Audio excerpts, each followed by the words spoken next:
নমস্কাৰ, কাঞ্চন বৰুৱা অসীমত যাৰ হেৰাল সীমা উপন্যাসখন পঢ়ি শুনাব ওলাইছোঁ। দ্বিতীয় অধ্যায়, ধুমুহা। দেওবাৰ পাৰ হৈ গ'ল, সোমবাৰ, মঙলবাৰ, বুধবাৰো পাৰ হৈ গ'ল। দিহিঙৰ বুকু ফালি আমিও সমানে উজাই গৈ আছোঁ। বাটত এৰি থৈ আহিছোঁ অফুৰন্ত পানী, দুয়োপাৰৰ সীমাহীন হাবি, সৰু বৰ অলেখ গাঁও। প্ৰথম ঘনে ঘনে পাৰৰ গাঁওবোৰ পাইছিলোঁ, পাছলৈ সি কমি আহিছে। 7 দিনৰ পাছৰ পৰা আৰু এখনো গাঁও পোৱা নাই। নাৱৰীয়াকেইটাৰ মুখে শুনিছোঁ আৰু শ মাইলৰ ভিতৰত কোনো লোকালয় নাই, তাৰ প্ৰমাণ পাইছোৱেই। পাৰৰ হাবিত মাজে মাজে চকুত পৰিছে বনৰীয়া জন্তুৰ জাক। হাবিত স্বাধীনভাৱে চলি ফুৰা বনৰীয়া মহ, হাতী, হৰিণাৰ জাকক এনেকৈ কোনো কালেই দেখা নাছিলোঁ। সন্মুখৰ বাটত প্ৰতি মুহূৰ্তে নতুন নতুন অভিজ্ঞতা, নতুন দৃশ্য, নতুন আনন্দৰ সোঁতত ক্ৰমাৎ আগবাঢ়ি গৈছোঁ। বাধা বিঘিনি নাই, বাধ্যবাধকতা নাই। মন গৈছে ৰৈ পৰিছোঁ, ইচ্ছা হৈছে চখ কৰি ৰাতিও জোনাকৰ পোহৰত নাও মেলি দিছোঁ। নদীৰ মাজৰ সৰু সৰু বালি চাপৰিত বগা হৈ ঢাক খাই থকা লক্ষ লক্ষ ৰাজহাঁহ, ঘিলা হাঁহৰ মাজত আচম্বিতে জঁপিয়াই গৈ সিহঁতক বিভ্ৰান্ত কৰি তুলিছোঁ। প্ৰয়োজনত অতিৰিক্ত গুলীয়াই মাৰি বালিভোজ খাইছোঁ। এইকেইদিনৰ ভিতৰতে লোকালয় এৰি কিমান যে দূৰলৈ আহিলোঁ তাৰ একো হিচাপ নহ'ল। ই এটা নতুন জীৱন। অফিচৰ পুৰণা ফাইলৰ মাজত বিভীষিকা। মোৰ দৈনন্দিন আমনি লগা ব্যস্ততাৰ মাজৰ পৰা হঠাৎ এই সীমাহীন নিৰ্জনতাৰ অফুৰন্ত মাধুৰ্যৰে উপচি থকা কল্পনাতীত সৌন্দৰ্যৰ মাজত মুক্তিৰ অবাধ স্বাধীনতা পাই মনবোৰ আকৌ ৰঙা হৈ উঠিছে। প্ৰাণলৈ আহিছে নতুন উৎসাহ, নতুন উদ্যম, নতুন ৰঙেৰে ৰাঙলী মন। সাগৰৰ অতল তলিত ডুবি গৈছে গোটেই জীৱনৰ কৰ্মক্ৰান্ত ছদ্মহীন স্মৃতি। পাহৰি গৈছোঁ দিন দিয়েক আগতে এৰি অহা পুৰণা ঘৰখন, কৰ্মব্যস্ততাত চঞ্চল ধূলি ধোঁৱাৰে ভৰা চহৰৰ আকাশখন। ভাৱ হৈছে আমি যেন আমাৰ চিন্তাৰ ভাৱনা শূন্য। ছাত্ৰ জীৱনলৈ আকৌ উভতি আহিছোঁ। ঘূৰাই পাইছোঁ কৰ্তব্যৰ হেঁচাত তল পৰি যোৱা পুৰণা মধুৰ দিনবোৰ। ফুকনৰ উৎসাহেই সকলোতকৈ বেছি। চিঞৰ বাখৰ হুলস্থুল কৰি হাবি বন ভাঙি চিৰশান্ত নিৰ্জনতাৰ চৌদিশে অশান্তিৰ কঁপনি তুলি সি যেন দূৰলৈ, বহু দূৰলৈ পাখি মেলি উৰি যাব। ভাগৰ নাই, ক্ৰান্তি নাই, চিন্তাও নাই, অথচ তাৰ ঘৰত ঘৈণীয়েক আৰু এহাল ল'ৰা ছোৱালীক এৰি আহিছে। অকল ফুকনেই নহয়, সকলোৱে এই দুদিনীয়া নতুনৰ মাজত পুৰণা সম্পূৰ্ণৰূপেই পাহৰি পেলাইছে। অৱশ্যে মধুৰ সংসাৰৰ বন্ধন মোৰ নাই, কোনো আকৰ্ষণো নাই, অথচ ময়েই যে সিহঁতক শাৰীৰিক বিপদ হ'ব পৰা উদ্ভণ্ডালি কৰিলে সোঁৱৰাই দিবলগীয়াত পৰিছোঁ সিহঁতৰ ঘৰত এৰি অহাবোৰৰ কথা। এদিন দুদিনকৈ 15 দিন পাৰ হৈ গ'ল। জনপ্ৰাণীহীন অটব্য অৰণ্যৰ মাজত হঠাৎ এদিন আবেলি অভাৱনীয়ভাৱেই নৈৰ দাঁতিৰ গছৰ ওপৰত সজা টঙি ঘৰ কিছুমান চকুত পৰিল। এনেহেন ঠাইতো যে মানুহৰ বাস হ'ব পাৰে ভবা নাছিলোঁ। অতিমাত্ৰাই আচৰিত হ'লোঁ আৰু আমাকো আচৰিত কিবা এটা দেখা দিয়ে নে শত্ৰু বুলি ভাবি সিহঁতেও হাতে হাতে ধনু কাঁড় দা কটাৰী লৈ মতা তিৰোতা ল'ৰা ছোৱালী নিৰ্বিশেষে নদীৰ পাৰলৈ চাপি আহিল। দেখিলোঁ বনৰীয়া জীৱনৰ স্বাভাৱিক হিংস্ৰতাৰ ঠাইত সিহঁতৰ চকুৱে মুখে ফুটি উঠিছে অপৰিসীম বিস্ময়। বুজিবলৈ বাকী নাথাকিল। পৃথিৱীৰ কাৰো লগত কোনো সংস্ৰৱ সিহঁতৰ কোনো কালেই হোৱা নাই। সভ্য জগতৰ বাসিন্দা সিহঁত নহয়, হয়তো কোনোবা আদিম জাতিৰ লুপ্তপ্ৰায় বংশধৰ মাথো। ভাষাটো অচিনাকি, এটা শব্দও আমি নুবুজিলোঁ, কিন্তু এবাৰ চকুত পৰিল হাবিৰ ফালৰ পৰা আলৰ বুঢ়া এটাক মানুহ কেইটামানে কঢ়িয়াই আনি নৈৰ পাৰত বহুৱাই দিছেহি। হয়তো সি সিহঁতৰ বৰমূৰীয়া। আমালৈ চাই সি তাৰ নতুন ভাষাৰে কিনো সুধিলে আমি নুবুজিলোঁ, কিন্তু সামান্য বুজিলে আমাৰ লগৰে বুঢ়া নাৱৰীয়াটোৱে। তাৰ সহায়েৰে আমাৰ বিষয়ে যি ক'লোঁ তাৰ তুলনাত সিহঁতৰ বিষয়ে যি জানিলোঁ সি নিতান্তই গৌণ। তথাপি পৃথিৱীৰ মাজতে থকা সিহঁতৰ নামগন্ধহীন অতি ক্ষুদ্ৰ সুকীয়া পৃথিৱীখন চাবলৈ বৰ হেঁপাহ হোৱাত আমি আটাইকেইটা নাও এৰি পাৰলৈ উঠি গ'লোঁ। বহু শতাব্দীৰ মলিনতাই ঢাকি ৰখা সিহঁতৰ শ্বাসোজ্জ্বল দৈহিক সৌন্দৰ্যশ্ৰীৰ অভাৱ নাই যদিও অভাৱ লক্ষ্য কৰিলোঁ সিহঁতৰ ঘৰ দুৱাৰ আৰু থকা মেলাৰ ৰুচিত। দেখিলোঁ হাবিৰ জন্তুৰ দৰেই সিহঁতে বাস কৰিছে, অথচ জন্তুৰ হিংস্ৰতা সিহঁতৰ কথাত নাই, ব্যৱহাৰতো নাই। আনকি জীয়াই থকা প্ৰাণী এটাৰ প্ৰাণৰ স্বাভাৱিক উচ্ছ্বাসকণো সিহঁতৰ গাত নেদেখিলোঁ। সিহঁত যেন ঠিক নমাই যাব খোজা বন্তিৰ স্তিমিত শিখা। তথাপি হঠাৎ আমাক পাই বহু যুগ আগতে হেৰাই যোৱা মৰমৰ বন্ধুজনাক নতুনকৈ ঘূৰাই পোৱাৰ আনন্দই যেন সিহঁতৰ মুখত ফুটি উঠিল। সিয়ে হয়তো সাময়িকভাৱে হ'লেও সিহঁতৰ প্ৰাণলৈ আনি দিলে আনন্দৰ নতুন উন্মাদনা। আমিও তাৰ মৰ্যাদা ৰাখিবলৈকে অলপ সময়ৰ ভিতৰতে সকলোৰে লগত বন্ধুত্ব পাতি নিশাটো তাতেই জিৰাই ল'বলৈ থিৰাং কৰিলোঁ। যোৱা 15 দিনৰ ভিতৰত গধূলিৰে পৰা পুৱালৈকে একে ঠাইতে কটাবলৈ লোৱা এয়ে প্ৰথম। গতিকে কমিউনিটি ভোজনৰ আয়োজনটো অলপ বুজনভাৱেই হ'ল। গোটেই গাঁও জুৰি দুপৰ নিশালৈকে চলিল আনন্দ উৎসৱ। নাৱৰীয়াটো আৰু বুঢ়াটোৰ বাহিৰে আন কোনেও কাৰো এটা কথাও নুবুজে। অৱশ্যে তাৰ বাবে কাৰো অলপো অসুবিধা নহ'ল। ৰাতিটো আধা টোপনি আধা জাগৰণৰ মাজত শেষ হৈ গ'ল। পুৱা আনন্দ মনেৰে যাত্ৰাৰ আয়োজন কৰি নাৱত উঠিলোহি। কিন্তু নভবা বিপদ এটাই দেখা দিলে। নাৱৰীয়াকেইটাৰ ফালৰ পৰা বিদ্ৰোহ কৰিছে আৰু আগলৈ উজাই নাযায়। তাৰ পৰাই উভতিব। বন্দবস্ত মতে আৰু ভালেমান দিন উজাই যোৱাৰ কথা। কাৰণটো অনুসন্ধান কৰিবলৈ গৈ বুজিলোঁ ইয়াৰ গুৰিতে বুঢ়া। তাৰ মুখতেই নাৱৰীয়াকেইটাই শুনিছে নৈখনৰ বিশদ ইতিহাস। সি সুনাম নহয় দুৰ্নাম। অকল প্ৰাকৃতিকো নহয়, পুৰা মাত্ৰাই আধ্যাত্মিক। আগলৈ আৰু উজাই গ'লেই হেনো ভয়ংকৰ বিপদত পৰিম। তাৰ পৰা কোনো কেতিয়াও উজাই যোৱা নাই। মৰসাহেৰে কোনোবা গ'লেও সি আৰু ঘূৰি অহা নাই। কালিকা লগা ঠাই, গোসানী আছে, গ'লেই নিশ্চিত মৰণ। সেয়ে বুঢ়া গাঁৱৰ এটি প্ৰাণীও অতি প্ৰয়োজনতো এমাইল বাটো কোনোদিনে উজাই যোৱা নাই। আমাকো অনুৰোধ কৰিছে যাতে আমিও আৰু আগলৈ নগৈ ঘৰলৈ উভতো। নাৱৰীয়াকেইটাৰ কথা বিশ্বাস নহ'ল। যোৱা দুদিনমানৰ পৰা সিহঁত উভতিবলৈ ব্যস্ত হৈ উঠিছে। কালিকা লগা গোসানী থকা উপাখ্যান সৃষ্টি হয়তো চেলু, দক, ফুকন সকলোৱে খঙত জিকজিকাই উঠিল। হুকুম কৰিলে সিহঁত যাবই লাগিব। আগৰ ব্যৱস্থা মতে সিহঁত যাবলৈ বাধ্য। কিন্তু সিহঁতে নামানিলে। শেষত লোভ দেখুৱাই, ভয় দেখুৱাই, অনুৰোধ অনুনয় বিনয় কৰিও যেতিয়া শান্ত কৰাব নোৱাৰিলোঁ, তেতিয়া জেদ কৰি আমি নাৱৰীয়াকেইটাৰ বিনা সাহায্যেৰে যাবলৈ ওলালোঁ। বন্দবস্ত হ'ল আমি ঘূৰি আহি নোপোৱালৈকে নাৱৰীয়াকেইটা এই গাঁৱতে আমালৈ অপেক্ষা কৰি থাকিব। সময় নষ্ট নকৰি নাৱত উঠিলোহি। এইবাৰ গুৰিয়াল হ'লোঁ। মই আৰু মোৰ চাৰিও বন্ধুৱে ল'লে ডাৰ। উজাই বতাহ বলিছিল দেখি নাৱত পাল তৰি ল'লোঁ। গোটেই গাঁও ভাঙি আকৌ এবাৰ মানুহবোৰ আহিল আমাক বিদায় দিবলৈ। সিহঁতৰ মাজত বুঢ়াকো দেখিলোঁ। সি তাৰ ভাষাৰে আৰু আকাৰে ইংগিতে আমাক যাবলৈ উৎসাহে দিলে নে নাযাবলৈ অনুৰোধে কৰিলে বুজিব নোৱাৰিলোঁ। নাও এৰি দিলোঁ। দূৰৰ পৰা নাৱৰীয়াটোৰ চিঞৰ কাণত পৰিলহি। দেউতাসকল সাৱধানে যাব। কালিকা লগা ঠাই। আপোনালোকে নামানিলেও আমি মানো। গোসানী কুপিতা হ'লে কিন্তু গতি বিষম হ'ব। কালিকা লগা গোসানী থকা ঠাইৰ বিষয়ে সৰুৰে পৰা গল্পৰ দৰেই শুনি আহিছোঁ। প্ৰমাণ হ'লে আজিলৈকে পোৱা নাই। সেয়ে হয়তো কোনো কালে বিশ্বাসো কৰা নাই। বুঢ়াটোৰ অংগী ভংগীৰ কথা কিছু সময়লৈকে মনত পৰি আছিল যদিও লাহে লাহে পাহৰি গ'লোঁ। সমানে ৪-৫ ঘণ্টা নাও বাই বহু মাইল বাট অতিক্ৰম কৰি দুপৰীয়া এঠাইত ৰলোহি। তাত ঘণ্টা দিয়েক জিৰাই লৈ খোৱা বোৱা কৰি পুনৰ নতুন নতুন সৌন্দৰ্যৰ সন্ধানত সন্মুখৰ নেদেখা নুশুনা ঠাইবোৰৰ উদ্দেশ্যে ক্ৰমাৎ আগুৱাই গৈছোঁ। লাহে লাহে চকুত পৰিছে নদীৰ দুয়ো পাৰৰ হাবিবোৰ আগৰ তুলনাত ডাঠ, গহীন, নিৰ্জন হৈ আহিছে। অথচ ক'তো এটা বনৰীয়া জন্তু চকুত নপৰিল। আনকি চৰাই চিৰিকটিকো আদি কৰি ক্ষুদ্ৰ প্ৰাণী এটাও ক'তো নেদেখিলোঁ। পুৱাই গাঁও এৰি অহাৰ পাছতে এবাৰ বাঘৰ গোজৰণি শুনিছিলোঁ আৰু ঠায়ে ঠায়ে হাতীৰ দল, হৰিণাৰ জাক আৰু এঠাইত নদীৰ নিচেই পাৰতে উইহাপলু এটাৰ গুৰিত পোৱালিৰ সৈতে ভালুক এজনী খেলি থকা দেখিছিলোঁ। আশা কৰিছিলোঁ আগলৈ আৰু বেছি দেখিম। কিন্তু ১০-১৫ মাইল বাট আহিও এটা ক্ষুদ্ৰ প্ৰাণীও চকুত নপৰাত বিস্মিত হ'লোঁ। নৈৰ দাঁতিৰ এই সীমাহীন নিৰ্জনতা চাই চাই আমনি লগাত ফুকনে তাৰ মনটো ৰাঙলী কৰি তুলিবলৈকে হঠাৎ প্ৰাণ খুলি গীত আৰম্ভ কৰিলে। চৌপাশৰ আমনি লগা নিৰ্জনতা ভংগ কৰিবৰ নতুন উপায় পাই এজন এজনকৈ আমি সকলোৱে ফুকনৰ লগত যোগ দিলোঁ। চাৰিপাত দাৰৰ যুটীয়া শব্দৰ তালে তালে পানীত উঠা ঢৌবোৰৰ ভাজে ভাজে সুৰ মিলাই আমি ৫ বন্ধুৱে ৫০০ কণ্ঠৰ শক্তি লৈ ঘণ্টাৰ পাছত ঘণ্টা ধৰি ঘূৰাই ঘূৰাই গাই গ'লোঁ গীতটো। অ মোৰ আপোনাৰ দেশ। সেই অমৰ গীতৰ সুললিত সুৰ কোনোকালে কোনো মানুহে নেদেখা এই জনহীন প্ৰান্তৰত আকাশৰ দিকে দিকে বতাহৰ অনুৱে অনুৱে প্ৰতিজোপা গছৰ ডালে ডালে পাতে পাতে বিলাই গ'লোঁ তাৰ অপৰূপ মহিমা। কিমান পৰ গাইছিলোঁ, কিমান দূৰলৈ আহিলোঁ, কিমান ঘণ্টা পাৰ হৈ গ'ল তাৰ কোনো ধাৰণা নাছিল। কিন্তু হঠাৎ সকলো শব্দ ভেদ কৰি ওচৰতে হোৱা ভয়ংকৰ শব্দ এটা শুনি উচপ খাই উঠিলোঁ।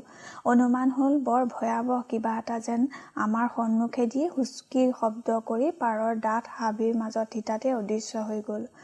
মুহূৰ্ততে চাৰিপাত দাৰৰ যুটীয়া শব্দ, মুখৰ গীত একেলগে একোটা মুহূৰ্ততে সকলো বন্ধ হৈ গ'ল।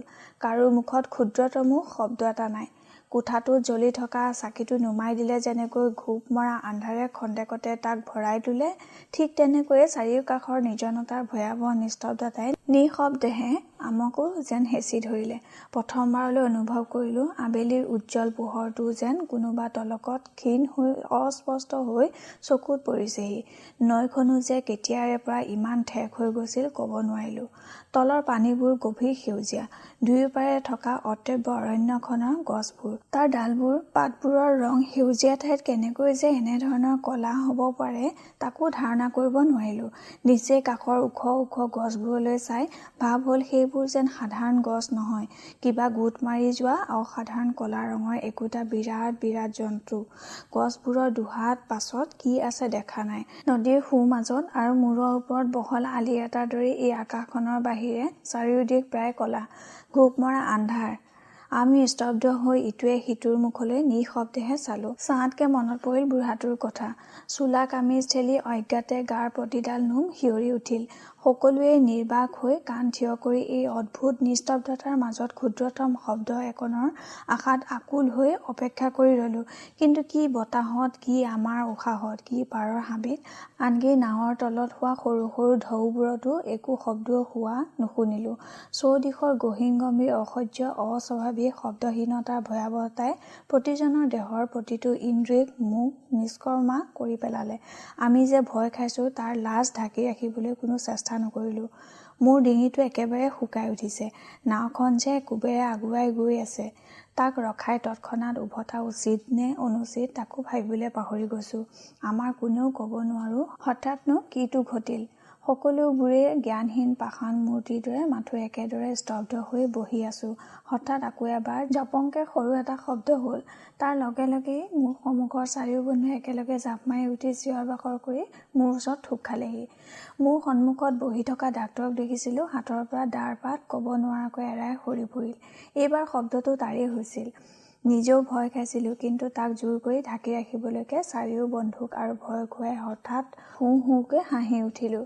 নিজৰ কাণতে তাক বিকৃত অস্বাভাৱিক যেন লাগিল। তথাপি সংক্ৰামক ব্যাধিৰ দৰে ক্ৰমাৎ বৃদ্ধি হোৱা পৰিচয়হীন ভয়টোৰ পৰা সিয়েই সকলোকে মুক্ত কৰাত লাহে লাহে আকৌ দেহ লৈ জীৱ আহিল। চাৰিও একেলগে প্ৰশ্ন কৰিলে, কি হ'ল, কিয় হাঁহিছিলি, কিহৰ শব্দ হৈছিল? উত্তৰৰ পৰিৱৰ্তে পৰিস্থিতিটো অলপ পাতল কৰি তুলিবলৈকে সিহঁতক ঠাট্টা কৰি হাঁহিলোঁ। এই সাহ লৈয়ে তহঁতে এক্সকাৰচন কৰিবলৈ আহিছ? ফুকন, তোক মই সাহসী বুলিয়ে ভাবিছিলোঁ, তোৰেই ইমান ভয়নে? তহঁতৰ হৈছিল কি? কি যে হৈছিল সেইটো ময়ো নাজানো। বৰ হাঁহিয়াল হৈ মুখেৰে সিহঁতক যিয়েই নকওঁ লাগিলে, আচলতে বুকুৰ ধপধপনি যে মোৰ এতিয়াও মৰা নাই সেইটো বোধ কৰোঁ সিহঁতেও জানে। মোৰ কথাৰ উত্তৰ নিদি ফুকনে বন্দুকটো হাতত তুলি লৈ পাৰৰ ভয় লগা হাবিখনলৈ টৌৱাই চিঞৰিলে, কোন কোন সেয়া তাত? ভালে ভালে উত্তৰ দে, নহ'লে মই গুলীয়াম। উত্তৰ আহিল নে নাহিল ক'ব নোৱাৰিলোঁ, কাৰণ পাছ মুহূৰ্ততে ফুকনে ওপৰা ওপৰিকৈ দুবাৰ পাৰলৈ গুলীয়ালে। ওচৰৰ গছকেইডালে গৰ্জন কৰাৰ দৰেই যেন খঙত কঁপি কঁপি উঠিল। লগে লগে ধাৰণা হ'ল দুয়োপাৰৰ হাবিৰ আন্ধাৰত দহোদিশ জুৰি কোনোবাই যেন হি হিকৈ হাঁহি উঠিছে। ফুকনে বন্দুক পেলাই পুনৰ দাৰপাত তুলি লৈ আমাক হুকুম কৰিলে, এই তহঁত কোনো মনে মনে নাহিবি, শব্দ কৰি আহ, যি মন যায় চিঞৰ, কথা পাত, তই বেহেলা বজা, ডক তই গা, গীত গা।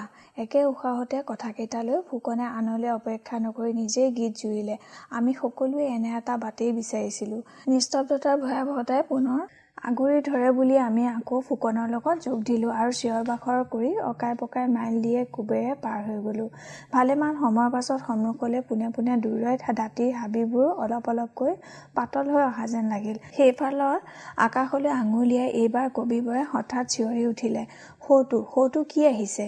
চকুত পৰিল পূবফালৰ পৰা আমাৰ ফালে বৈ অহা পানীৰ ওপৰেদি ক'লা মেঘ চপৰাৰ নিচিনাকৈ আকাশ চাটি কিবা এটা উৰি আহিছে। ওচৰ নোপোৱালৈকে ক'ব পৰা নাছিলোঁ যে সেই কিবা এটাৰ ঠাইত লিখি শেষ কৰিব নোৱাৰা এজাক ধুনীয়া মৰা চৰাই। চাই থাকোঁতেই আমাৰ মূৰৰ ওপৰেদি সিহঁত পাৰ হৈ দুয়োপাৰ গছবোৰৰ মাজত সিঁচৰিত হৈ পৰিলগৈ। বহুত পৰৰ মূৰত যেন পুনৰ দেহালৈ প্ৰাণ আহিল, ওঠলৈ পানী আহিল। মৰাজাকক দেখি বিশ্বাস হ'ল আমাৰ কেইটাৰ বাহিৰেও তেন্তে পৃথিৱীখনত আন প্ৰাণী আছে। প্ৰফেচাৰে বন্দুকটো তুলি লৈছিল, নমাই থৈ হাতত তুলি ল'লে কেমেৰাটো, আৰু কিছু সময় আগুৱাই যোৱাৰ লগে লগেই দুয়োপাৰৰ ডাঠ হাবি ক্ৰমাৎ পাতল হৈ আহি এসময়ত সম্পূৰ্ণ মুকলি হৈ গ'ল। ৰ'দৰ পোহৰটো হঠাৎ ইমান বেছি উজ্জ্বল হৈ চকুত লাগিলহি যে কিছু সময়লৈ চকু মুদি দিবলৈ বাধ্য হ'লোঁ। পুনৰ চকু মেলি সন্মুখত যিখন ঠাই দেখিলোঁ তাক বৰ্ণনা কৰিবৰ ভাষা নাই। পৃথিৱীৰ শ্ৰেষ্ঠ শিল্পীৰ সাধ্য নাই এনে এখন অপূৰ্ব সুন্দৰ অমৰাপুৰীৰ কল্পনা কৰিব পাৰে। এনে কোনো কবিও নাই যি ইমান অনুপম ৰূপৰাশিক বৰ্ণনা কৰিব পাৰে। আমাৰ সোঁৱে-বায়ে সন্মুখলৈ দুয়োপাৰে চকুৰে মনিব পৰা সীমাহীন সমতল ঘাঁহনিৰ চৌদিশে কেৱল ফুল আৰু ফুল। জগতৰ নানা ৰঙৰ, নানা জাতৰ, নানান আকৃতিৰ সোপাকে আনি যেন কোনোবাই ইয়াত যতনেৰে ৰচি থৈছে এখন মায়াময় কুসুম কানন। ঠায়ে ঠায়ে দুই এজোপা ওখ ওখ গছ, তাতো ফুল। ঠায়ে ঠায়ে সৰু পুখুৰীৰ দৰে গোট খাই থকা পৰিষ্কাৰ একোডোঙা পানী, তাৰ দাঁতিতো ফুল। ঠায়ে ঠায়ে দলিচাৰ দৰে নিমজ চিকুণ সেউজীয়া ঘাঁহনি।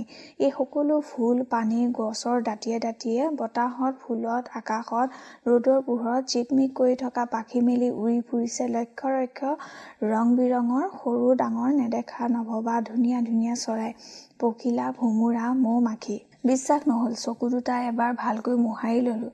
গাত চিকুটিও চালোঁ। নাই, সঁচা, সকলো সঁচা। আমি পাছোতাৰ দৰে সঁচা। শেষ হৈ অহা আবেলিৰ সোণোৱালী আকাশৰ উজ্জ্বল বেলিটোৰ দৰে সকলো সঁচা। কিন্তু কোনে সৰজিলে এই দিব্য উপবন? প্ৰকৃতিয়ে নে মানুহে? বিস্ময়ত অভিভূত হৈ পাহৰি গ'লোঁ অলপ আগতে ভয়ত প্ৰাণ উৰি যোৱা হাবিখনৰ কথা। মুগ্ধ হৈ মাথো চাই গ'লোঁ চৌদিশৰ ভাবিব নোৱাৰা সৌন্দৰ্যৰে ভৰা অপৰূপ ছবিবোৰ, ৰূপত ৰাঙলী ফুলবোৰ, ৰঙত ৰাঙলী চৰাই, পখিলা, ভোমোৰাবোৰ। অসীম ধৰাৰ সীমাহীন নিৰ্মল আকাশৰ তলত জীৱনত এই প্ৰথম অন্তৰৰ পৰা সৰল নিষ্কলুষিত আন্তৰিকতাৰে লক্ষ লক্ষ বাৰ সেৱা জনালোঁ সেইজনাক যিজনাই আমাক আমাৰ এই পৃথিৱীখনক সৰজিলে। মানুহে সৃষ্টি কৰিব পৰা, কল্পনা কৰিব পৰা সৰ্বশ্ৰেষ্ঠ সৌন্দৰ্য মোৰ চাৰিওকাষৰ দেশখনৰ ওচৰত যে কিমান ক্ষুদ্ৰ, কিমান তুচ্ছ তাক আজি উপলব্ধি কৰিছোঁ। যিমানেই আগুৱাই গৈ আছোঁ সিমানেই চকুত পৰিছে নতুন নতুন, আগতকৈও সুন্দৰ সুন্দৰ দৃশ্যবোৰ। ভাবি পোৱা নাই ইয়াৰ শেষ ক'ত হ'ব। হ'বনে নহয়? জ্ঞানশূন্য হৈ আমি কেইটা মতলীয়া হৈ পৰিছোঁ। ক'ব নোৱাৰোঁ কেতিয়া আবেলি শেষ হৈ গধূলি নামি আহিল, তাৰ পাছত ৰাতিও হ'ল। শুক্লা চতুৰ্দশীৰ প্ৰায় পূৰ্ণ জোনৰ সুবিমল ৰূপোৱালী পোহেৰে গোটেই ঠাইখন ডুবাই লাহে লাহে আমাৰ পাছলৈ থকা নদীৰ বুকুত চাই থাকোঁতেই অস্ত গ'ল। ক'ব নোৱাৰাকৈ এসময়ত দীঘল ৰাতিটোও শেষ হৈ গ'ল। শেষ নহ'ল মাথো আমাৰ যাত্ৰা আৰু এই ফুল চৰাইৰে ভৰা দেশখন। আমি খাবলৈ পাহৰিলোঁ, শুবলৈকো পাহৰি গ'লোঁ। পুৱতি নিশাৰ প্ৰথম ৰ'দ চেৰেঙা গাত পৰাত যে নিজৰ দৈহিক প্ৰয়োজনবোৰৰ কথা প্ৰথমবাৰলৈ মনত পৰিল। লৰালৰিকৈ নাওখন নৈৰ পাৰলৈ চপাই দিলোঁ। 15-16 ঘণ্টাৰ মূৰত এই প্ৰথম আমাৰ খোৱা বোৱা জিৰোৱাৰ ব্যৱস্থা কৰা হ'ল। কিন্তু দেখিলোঁ মোৰ বাহিৰে বাকী চাৰিওৰে কি খোৱা কি জিৰোৱা এটাৰ প্ৰতিও ক্ষুদ্ৰতমো আগ্ৰহ নাই। পাৰৰ মাটিত ভৰি দিয়েই চাৰিওটাই আনন্দত উত্তেজনাত কিৰিলি পাৰি নিয়ৰে ভৰা কোমল ঘাঁহনিৰ ওপৰতে প্ৰাণ ভৰি বাগৰিছে, চিঞৰিছে, হাঁহিছে। খন্তেক পাছতে ফুকনহঁত উভতি আহিল। দিহাদিহি হাতে কামে লাগি অলপ সময়ৰ ভিতৰতে সকলো যোগাৰ শেষ কৰিলোঁ। তাৰ পাছত গছৰ ছাঁত, ফুলৰ গুৰিত নাইবা শ্যামল ঘাঁহনিৰ বুকুত নিজৰ নিজৰ ৰুচি অনুযায়ী সকলোৱে ঘণ্টা দিয়েক শুই লৈ আবেলিলৈকে গোটেই ঠাইডোখৰতে ঘূৰি ঘূৰি কেইবা ঘণ্টাও কটাই দিলোঁ। ইচ্ছা হৈছিল তাতেই থাকি যাওঁ, কিন্তু ডাক্তৰ, ফুকন, কবিবৰৰ অস্থিৰতাত সেই আশা এৰিবলৈ বাধ্য হৈ আকৌ এসময়ত নাৱত বহিলোহি। সিহঁতৰ ভয় অলপ পলম কৰিয়েই জানোচা সন্মুখৰ সকলো সৌন্দৰ্যৰ পৰাই বঞ্চিত হৈ যায়। মাথো অলপ দূৰ আগবাঢ়িছোঁ। কবিবৰে খন্তেক আগতে লিখা কবিতাটো আবৃত্তি কৰি থকাৰ মাজতে হঠাৎ উৎসাহত চিঞৰি উঠিল, বাহ বাহ, সৌৱা চা চা, কি শ্ৰীৰাধিকাৰ মান ভঞ্জন। পাৰলৈ চকু ফুৰাই দেখোঁ ফুলেৰে ঘেৰা ওখ ঘাঁহনি এডৰাৰ সোঁমাজতে শ্ৰীৰাধিকা ৰূপিণী ধুনীয়া মৌৰা চৰাই এজনীয়ে ঘাঁহনিত ভেম ধৰি বহি আছে আৰু শ্ৰীকৃষ্ণৰূপী মৌৰাটোৱে চালি ধৰি তাইৰ চাৰিও দাঁতিয়ে ঘূৰি ঘূৰি নাচিছে। মাজে মাজে একোবাৰ ওচৰ চাপি গৈছে, আকৌ আঁতৰি আহিছে। শ্ৰীৰাধিকাই অভিমান কৰি যেন বাৰে বাৰে আনফালে মুখ ঘূৰাই নিছে। আমাক হয়তো হালেই দেখিছে, কিন্তু গ্ৰাহ্য কৰা নাই। ভয় খাই উৰিও যোৱা নাই। ভালেমান সময় ৰৈ ৰৈ দুয়োকোৱে চালোঁ। ওপৰা ওপৰিকে ৩টা কেমেৰা বুকুত মান ভঞ্জনৰ অভিনয়খন অক্ষয় কৰি তুলি লৈ আকৌ আগবাঢ়িলোঁ। কবিবৰে হঠাৎ মাত লগালে। মই বুজিব পৰা নাই। কি? নাৱৰীয়াটোৱে কোৱা মতে আমাৰ বাটত কালিকা লগা গোসানী থকা ঠাই যদি সঁচাই আছে, তেন্তে সি কালি আবেলি এৰি অহা সেই ভয় লগা হাবিখনত নে মায়াকুঞ্জবনত ৰাধাকৃষ্ণক লৈ সেই সীমাহীন ফুলৰ দেশখনত? উত্তৰ দিলে ডাক্তৰে। তাতো নাই, ইয়াতো নাই। আচলতে কালিকা লগা গোসানী থকা উপাখ্যানটোৱে সম্পূৰ্ণ মিছা। বুঢ়াটোৱে যদি সঁচাই কিবা কৈ থাকে, সি হৈছে সৌন্দৰ্য গোসানীৰ কথা। আমাৰ চাৰিও দাঁতিয়ে থকা এই অসীম সৌন্দৰ্যৰ মায়া মানুহে সুস্থিৰভাৱে ভোগ কৰিব নোৱাৰিব বুলিয়েই হবলা ইয়ালৈ আকৌ আহিবলৈ ভয় কৰে, আনকো আহিবলৈ বাধা দিয়ে। এবাৰ আহিলেই জানোচা দুনাই ঘূৰি যাবলৈ ইচ্ছা নকৰে। এই বি.এম. তই কি কৱ? গহীন হৈ উত্তৰ দিলোঁ। মোৰ ক'বলৈ একো নাই। কালিকা ফালিকাৰ কথা মই ভবাও নাই। তেন্তে ভাবিছ কি? ভাবিছোঁ মোৰ হাতৰ বঠাপাত ধুই যোৱা দিহিঙৰ পানীবোৰ এই কেইদিনতে পাহৰি পেলোৱা যিখন পৃথিৱীৰ মাজেদি বৈ গৈছে, তাত তহঁত চাৰিওৰে একো একোটা মৰমৰ ঘৰ আছে।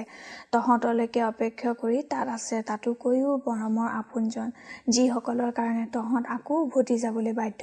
কিন্তু মই ভাবিছোঁ মোৰতো কোনো বন্ধন নাই। ইচ্ছা কৰিলে দেখো মই এই ফুলৰ দেশখনতে একচ্ছত্ৰী সম্ৰাট হৈ থাকি যাব পাৰোঁ। নিশ্চয় নোৱাৰ। কবিবৰে বাধা দি ক'লে। ইয়াত তোৰ মোৰ নিচিনাবোৰক কোনোমতেই নোখোৱায়। এই ২০ শতিকাৰ ডেকা গাভৰু সকলোবোৰেই ইয়াত অস্বাভাৱিক, অনাৱশ্যক। ইয়াত একমাত্ৰ খুৱাব পাৰে মানুহৰ আদি পুৰুষ। গছৰ বাকলি পিন্ধা আদামক মূৰৰ দীঘল চুলিৰে গোটেই দেহাটো ঢাকি লৈ ফুলৰ মাজে মাজে ঘূৰি ফুৰা ইভক। ঠিক কৈছ কবিবৰ, ফুকনে উৎসাহেৰে কৈ উঠিল। মোৰ মনে কৈছে এই ঠাইখনত মানুহ নাইবা কোনোবা দেৱতা নিশ্চয় আছে।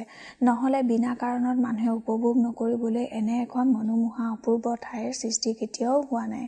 কোনোবা আদাম ইভক বিচাৰিলে নিশ্চয় ইয়াৰ মাজত পাম। কোনে জানে, হয়তো আকলৈ এঠাইত নহয় এঠাইত যিবোৰ ঠাই আমি এতিয়াও দেখা নাই, সেইবোৰৰ মাজতে আছে। জোৰে দৌৰ মাৰ ডগ প্ৰ। এই ফুলৰ দেশখনৰ শেষ সীমা নোপোৱালৈকে মোৰ মনলৈ শান্তি নাহে। সন্দেহ হৈছে ফুকন, তই হয়তো অশান্তিৰে উভতিব লগা হ'ব, যিহেতু ইয়াৰ সীমা শেষ হোৱাৰ আশা কোনো ফালেই দেখা নাই। হাতত মুঠে দিন ১ আছে। তাৰ মাজত ইচ্ছাৰে হওক অনিচ্ছাৰে হওক উভতিব লাগিবই। মই নহ'লেও অন্ততঃ তহঁত চাৰিটা। চাৰিও বন্ধুৱে একেলগে মোক বাধা দি চিঞৰি উঠিল। উভতি নাযাওঁ আমি। বেছ তেন্তে নালাগে উভতিব। তহঁত ইয়াতে থাকি যাবি। মই কিন্তু উভতিম। নহ'লে এই ঠাইখনৰ বতাহজাকৰ মাজত মানুহ বলিয়া কৰিব পৰা যি শক্তিৰ পৰিচয় পাইছোঁ, তাক নিজৰ পিঠিত লৈ তাৰ শক্তি পৰীক্ষা কৰিবলৈ গ'লেই নিঘাত বিপদ। গতিকে বেক টু চিভিলাইজেশ্যন। মোৰ কথালৈ ভ্ৰূক্ষেপ নকৰি ডাক্তৰে আকলৈ আঙুলিয়াই সুধিলে, বাৰু সৌ পৰ্বত দুটা ইয়াৰ পৰা কিমান দূৰত হ'ব? মোৰ বিশ্বাস এই ফুলনিৰ সীমা নিশ্চয় তাৰ নামনি পাইছেগৈ। ব'ল আমি তালৈকে যাম। ধৰিল আজিৰ কাৰণে সেয়া আমাৰ লিমিট। মই আপত্তি কৰিছিলোঁ, কিন্তু মোৰ চাৰিও বন্ধুৱে তাক গ্ৰাহ্য নকৰি লিমিট পোৱাৰ আশা দুৰাশা জানিও নতুন উদ্যমেৰে দৌৰ মাৰি নাওখন কোবেৰে আগুৱাই নিলে। মুখেৰে আপত্তি কৰি দেখুৱাইছিলোঁ যদিও আন্তৰিক উৎসাহৰ অভাৱ মোৰো নাছিল। আনন্দ মনেৰে নাওখন এবাৰ উত্তৰ পাৰৰ দাঁতিয়ে দাঁতিয়ে আনবাৰ দক্ষিণ পাৰৰ দাঁতিয়ে দাঁতিয়ে চলাই নি পাৰৰ কুঞ্জবনত ফুকনৰ আদম ইভৰ কৌতূহলেৰে ভৰা চকুজুৰি দৰ্শন পাওঁ বুলি চাই গ'লোঁ। কিন্তু চৰাই পখিলাতকৈ ডাঙৰ এটি প্ৰাণীও চকুত নপৰিল। সমানে নিশা ১০ মান বজালৈকে একেৰাহে গৈ গৈ এঠাইত ৰলোঁগৈ। ঠিক কৰিলোঁ খোৱা বোৱা কৰি ঘণ্টা ২ শুই ল'ম। যোৱা নিশা নোখোৱাকৈয়ে গ'ল। একেলেঠাৰিয়ে ডাঁৰ মাৰি মাৰি ফুকনহঁতৰো নিশ্চয় ভাগৰ লাগিছিল। আপত্তি নকৰিলে। নৈৰ দাঁতিতে থকা গছ এডালত নাওখন বান্ধি আকৌ খোৱাৰ যোগাৰত লাগিলোঁ। ৰৈ থকা পানীৰ ডোঙাৰ দৰেই নৈৰ পানীত ক্ষুদ্ৰতমো সোঁত নাই। তৰাৰে ভৰা ৰাতি নীলা আকাশখন আৰু পূৰ্ণিমাৰ জোনবাইৰ স্পষ্ট প্ৰতিবিম্বটো তলৰ ধীৰ শান্ত নিৰ্মল পানীৰ বুকুত পৰিষ্কাৰ দেখা গৈছে। বহুত দূৰৰ গছবোৰৰ পাত এটা বতাহত লৰিলেও দেখা পোৱা জোনাকৰ ৰূপোৱালী পোহৰে গোটেই ঠাইখন পৰিপূৰ্ণ স্নিগ্ধ কোমলতাৰে অপূৰ্ব সুন্দৰ কৰি তুলিছে। দিনৰ বেলিৰ পোহৰত এই ফুলৰ দেশখনৰ এটা সুকীয়া ৰূপ আছিল, কিন্তু এতিয়া হৈ উঠিছে এখন মায়াময় স্বপ্নপুৰী। স্নেহময়ী জননীৰ কোমল কোলাত তৃপ্তিত শান্তিৰ মধুৰ আৱেশত সন্তানৰ চকুলৈ টোপনি নাহি অহা দি বিচনাত পৰাৰ লগে লগেই মোৰ চাৰিও বন্ধুৱে চকুলৈ টোপনি নামি আহিল। মোৰ চকু দুটাও মুঠ খাই আহিছে, কিন্তু শুবৰ মন যোৱা নাই। বিশাল প্ৰকৃতিৰ জননীৰ শান্তিময় কোলাত নিশ্চিত আৰামত ৰাতিৰ এই নিস্তব্ধ সৌন্দৰ্য প্ৰাণ ভৰি উপভোগ কৰি লৈছোঁ। এই সকলো স্বাভাৱিক পৰিস্থিতিৰ মাজত নাৱৰ এমূৰে জ্বলি থকা চাকিটোকে একমাত্ৰ অস্বাভাৱিক কৃত্ৰিম লাগিছে। ইচ্ছা হৈছে উঠি গৈ চাকিটো নুমাই দিওঁ, কিন্তু ভয় হৈছে উঠিবলৈ গৈ কৰা ক্ষুদ্ৰ শব্দকণেই যেন প্ৰকৃতিৰ এই শান্ত স্তব্ধ সৌন্দৰ্যখিনিক ম্লান কৰি পেলাব। পূবফালে দিনৰ সেই দূৰণিৰ পৰ্বত দুটা এতিয়াও বহুত দূৰৈত। সেইফালৰ পৰা কোনোবা নেদেখা গছৰ নেদেখা চৰাইজনী মিঠা গীতৰ কৰুণ সুৰটো নেদেখা বতাহজাকত উপঙি আহি মোৰ কাণত বাজিছে। তাকে শুনি শুনি পৰি আছোঁ। তন্দ্ৰাৰ আৱেশত চকু দুটা মুঠ খাই আহিছে। অস্পষ্ট হৈ আহিছে সেই সুৰৰ ধ্বনি। আধা শোৱা আধা জাগ্ৰত সচেতন মনেৰে কল্পনা কৰিছোঁ হয়তো চৰাইজনী দূৰলৈ উৰি গৈছে। নহয়, মোৰ ক'ব নোৱাৰোঁ কেতিয়া মোৰ টোপনি আহিল, কিমান পৰ শুইছিলোঁ তাকো ক'ব নোৱাৰোঁ। বোধ কৰোঁ তেতিয়া মাজৰাতি। হঠাৎ আমাৰ মাজৰে কোনোবা এটা ভয়ংকৰ চিঞৰত ধৰমৰ কৰি বিচনাত উঠি বহিলোঁ। ভালেমান সময়লৈকে ক'ব নোৱাৰিলোঁ হঠাৎ কি হ'ল। চাবলৈ চেষ্টা কৰি দেখোঁ ওচৰৰ দূৰৰ দূৰত্বখনিৰ ব্যৱধান আন্ধাৰৰ মাজত একাকাৰ হৈ গৈছে। চাৰিওফালে আন্ধাৰ।